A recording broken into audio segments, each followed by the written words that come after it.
നമ്മുടെ ഹൃദയത്തിലും ചിന്ത പരിശുദ്ധ പ്രവാചകരെ ഒന്ന് നേർക്ക് നേരെയൊന്ന് കാണലാണ്. എത്രയെത്ര മഹാന്മാര് കണ്ടുപോയി, സർവ്വ അമ്പിയാക്കളും കണ്ടുപോയി, സർവ്വ ഔലിയാക്കളും കണ്ടുപോയി, സർവ്വ ഇമ്മത്തുകളും കണ്ടുപോയി. എത്രയെത്ര സാലിഹികളാകുന്ന ഉസ്താദുമാർ, എത്രയെത്ര ഉമറാക്കൾ, എത്രയെത്ര പാവപ്പെട്ട സജ്ജനങ്ങൾ, എത്രയെത്ര ഉമ്മമാരാണ് വിശുദ്ധമായ തിങ്കളാഴ്ച രാവും പവിത്രമാക്കപ്പെട്ടതാകുന്ന വെള്ളിയാഴ്ച രാവും സ്വലാത്ത് ചൊല്ലി ചൊല്ലി ചൊല്ലി മദീനയിലെ രാജകുമാരനെ കണ്ടത്. കാണണമെങ്കിൽ ചെറുപ്പക്കാരാ, എല്ലാ മോശപ്പെട്ടതാകുന്ന സ്വഭാവവൈകല്യങ്ങളും മാറ്റി ആഖിറത്തെ ചിന്തിച്ചുകൊണ്ട് പാരത്രിക ലോക വിജയത്തിന് വേണ്ടി നീ നിന്റെ ജീവിതത്തെ കൊണ്ടു നടക്കണം. അല്ലാഹുവിലേക്ക് തൗബ ചെയ്തുകൊണ്ട് മടങ്ങണേ.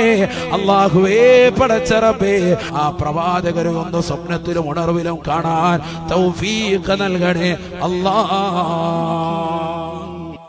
അല്ലാഹു തൗഫീഖ് നൽകട്ടെ.